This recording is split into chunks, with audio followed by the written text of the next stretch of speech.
রাজ্যপাল এতদ দ্বারা পশ্চিমবঙ্গ সরকারের অন্নপূর্ণা যোজনা নামক একটি প্রকল্প চালু করার ঘোষণা করেছেন, যার মাধ্যমে এই রাজ্যে বসবাসকারী সকল মহিলাকে নারীর ক্ষমতায়ন ও আর্থসামাজিক উন্নয়নের উদ্দেশ্যে নিম্নলিখিত শর্ত সাপেক্ষে প্রতি মাসে ৩,০০০ টাকার একটি নিশ্চিত আর্থিক সহায়তা প্রদান করা হবে। নমস্কার, অন্নপূর্ণা ভাণ্ডার যোজনায় এবার কিন্তু সরকারি বিজ্ঞপ্তি প্রকাশিত হয়ে গেল। সেই সরকারি বিজ্ঞপ্তিতে পরিষ্কারভাবে জানিয়ে দেওয়া হয়েছে অন্নপূর্ণা ভাণ্ডার যোজনার মাধ্যমে কারা কারা আর্থিক সহায়তা পাবে প্রত্যেক মাসে ৩,০০০ টাকা, কারা এই সহায়তা পাবেন না, আর এই সহায়তা পাওয়ার জন্য নতুন করে কবে থেকে আবেদন প্রক্রিয়া শুরু হবে, আবেদন করার শর্ত কি কি, কত বয়স হতে হবে তবেই আপনি এই অন্নপূর্ণা যোজনার জন্য আবেদন করতে পারবেন, তাছাড়াও যোগ্যতা কি কি লাগবে সব কিছুই বিজ্ঞপ্তিতে জানিয়ে দেওয়া হলো, যা আজকের ভিডিওর মাধ্যমে সরাসরি আপনাদের আমি দেখিয়ে দেবো। তাই অবশ্যই ভিডিওটি শেষ পর্যন্ত দেখতে থাকুন। আর এই চ্যানেলে নতুন এসে থাকলে প্রতিনিয়ত গুরুত্বপূর্ণ ভিডিওর তথ্য পাওয়ার জন্য চ্যানেলটিকে সাবস্ক্রাইব করে পাশে থাকা নোটিফিকেশন বেল আইকনটা অল করে রাখবেন। ফেসবুক থেকে দেখে থাকলে অবশ্যই পেজটিকে ফলো করে রাখবেন। আপনারা অন স্ক্রিন যে বিজ্ঞপ্তিটা দেখতে পাচ্ছেন, এই বিজ্ঞপ্তি প্রকাশ করা হয়েছে, ডেটটা আপনারা লক্ষ্য করুন 19/5/2026। 19 মে 2026-এ কোথা থেকে এই বিজ্ঞপ্তি প্রকাশিত হয়েছে আপনারা লক্ষ্য করুন। Government of west Bengal, department of women and child development and social welfare, Bikash Bhavan, north block, 10th floor, Salt Lake, Kolkata 700091। এবং এখানে দেখতে পাচ্ছেন বিজ্ঞপ্তি নম্বরটাও দেওয়া আছে। এই বিজ্ঞপ্তি বা নোটিফিকেশানে অন্নপূর্ণা ভাণ্ডার সম্পর্কে কি কি বলা হয়েছে এবং কোন কোন শর্ত আরোপ করা হয়েছে তা আপনাদের আমি সরাসরি দেখিয়ে দিচ্ছি। এটিকে আমরা বাংলাতে ট্রান্সলেট করে নিচ্ছি যাতে পরিষ্কারভাবে আপনাদের বুঝতে সুবিধা হয়।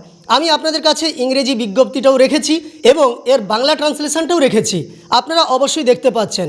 এই বিজ্ঞপ্তিতে জানানো হয়েছে, রাজ্যপাল এতদ দ্বারা পশ্চিমবঙ্গ সরকারের অন্নপূর্ণা যোজনা নামক একটি প্রকল্প চালু করার ঘোষণা করেছেন, যার মাধ্যমে এই রাজ্যে বসবাসকারী সকল মহিলাকে নারীর ক্ষমতায়ন ও আর্থসামাজিক উন্নয়নের উদ্দেশ্যে নিম্নলিখিত শর্ত সাপেক্ষে প্রতি মাসে ৩,০০০ টাকার একটি নিশ্চিত আর্থিক সহায়তা প্রদান করা হবে। এবার দেখুন এই বিজ্ঞপ্তিতে কি বলা হয়েছে। বয়সের কথা প্রথমে বলা হয়েছে। যারা এই অন্নপূর্ণা ভাণ্ডার প্রকল্পের মাধ্যমে আর্থিক সহায়তা পাবেন তাদের বয়স হতে হবে 25 থেকে 60 বছরের মধ্যে। অর্থাৎ লক্ষ্মীর ভাণ্ডার প্রকল্পে যে শর্ত ছিল 25 বছরের ঊর্ধ্বে বয়স হতে হবে এবং 60 বছরের মধ্যে বয়স হতে হবে, ঠিক একই শর্ত অন্নপূর্ণা যোজনায়ও কিন্তু রাখা হয়েছে। তারপর কি বলা হয়েছে দেখুন, তিনি কেন্দ্র বা এই রাজ্য সরকারের অধীনে কোনো নিয়মিত বেতন বা পেনশন সহ কোনো স্থায়ী সরকারি চাকরিতে, কোনো সংবিধিবদ্ধ সংস্থা, সরকারি উদ্যোগ, পঞ্চায়েত, পৌরসভা, স্থানীয় সংস্থায় অথবা এই রাজ্য সরকারের সাহায্যপ্রাপ্ত শিক্ষা প্রতিষ্ঠানে শিক্ষক বা অশিক্ষক পদে ইত্যাদি চাকরিতে নিযুক্ত নন। অর্থাৎ এই সমস্ত জায়গায় আপনি যদি নিযুক্ত হয়ে থাকেন তাহলে কিন্তু আপনি অন্নপূর্ণা যোজনার মাধ্যমে আর্থিক সহায়তা পাবেন না।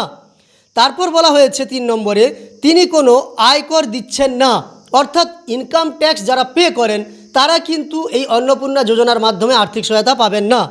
তারপর বলা হয়েছে, নির্ধারিত মাসিক ৩,০০০ টাকার আর্থিক সহায়তা 1 জুন 2026 সাল থেকে ডিরেক্ট বেনিফিট ট্রান্সফার বা ডিবিটি এর মাধ্যমে সুবিধাভোগীর নামে আধার সংযুক্ত ব্যাঙ্ক অ্যাকাউন্টে সরাসরি স্থানান্তর করা হবে বা জমা করা হবে। অর্থাৎ আপনাদের ডিবিটি লিঙ্কড ব্যাঙ্ক অ্যাকাউন্টেই পাঠিয়ে দেওয়া হবে আধারের মাধ্যমে অন্নপূর্ণা যোজনার ৩,০০০ টাকা 1 জুন 2026 থেকে। এবার পরের পয়েন্টে বলা হয়েছে, লক্ষ্মীর ভাণ্ডার প্রকল্পের সকল বিদ্যমান সুবিধাভোগীকে অন্নপূর্ণা যোজনায় স্থানান্তরিত করা হবে। অর্থাৎ যারা লক্ষ্মীর ভাণ্ডার প্রকল্পের মাধ্যমে আর্থিক সহায়তা পেতেন তাদের সরাসরি অন্নপূর্ণা যোজনায় ট্রান্সফার করা হচ্ছে।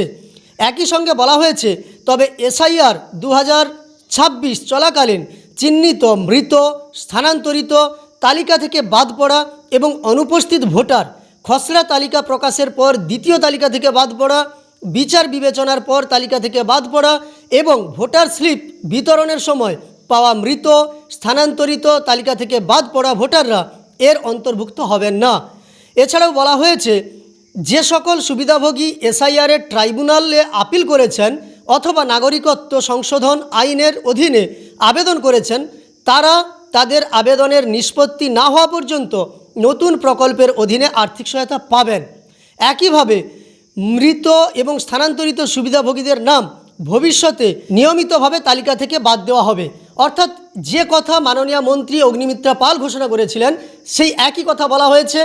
আপনার যদি নাম ডিলিটেড হয়ে থাকে, মানে আপনি যদি মৃত স্থানান্তরিত ভোটার হয়ে থাকেন, তাহলে সেখান থেকে অন্নপূর্ণা ভাণ্ডার প্রকল্পে আপনার নাম বাদ যাবে।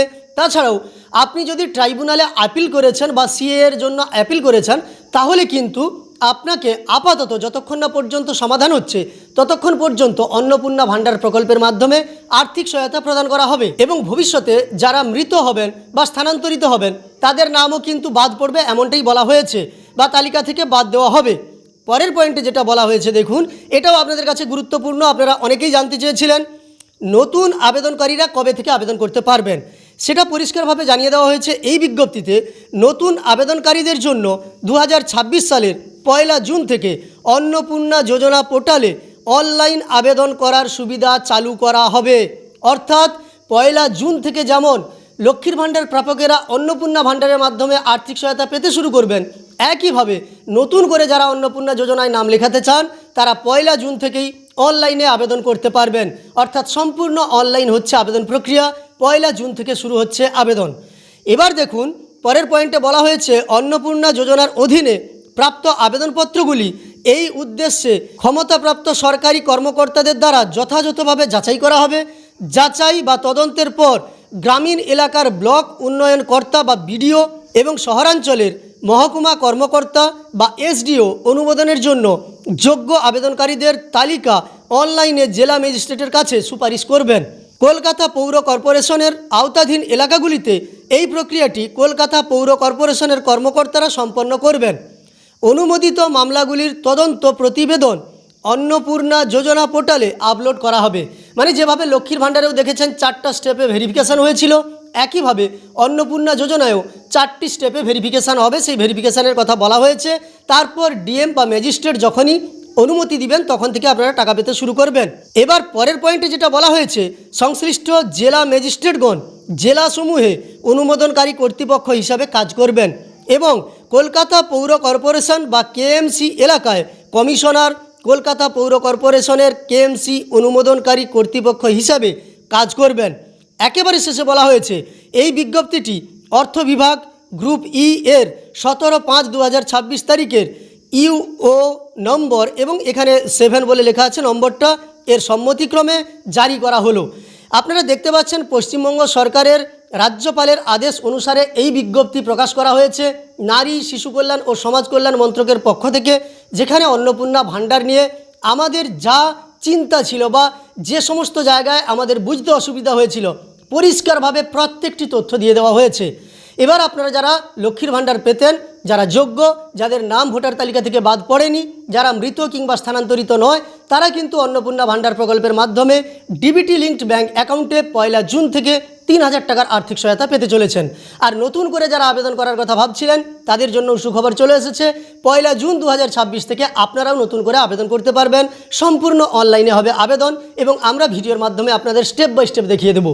তাই এই চ্যানেলের সঙ্গে যুক্ত থাকতে চ্যানেলটিকে সাবস্ক্রাইব করে পাশে থাকা নোটিফিকেশান বেল আইকনটা অল করে রাখবেন। ফেসবুক থেকে দেখে থাকলে অবশ্যই পেজটিকে ফলো করে রাখবেন।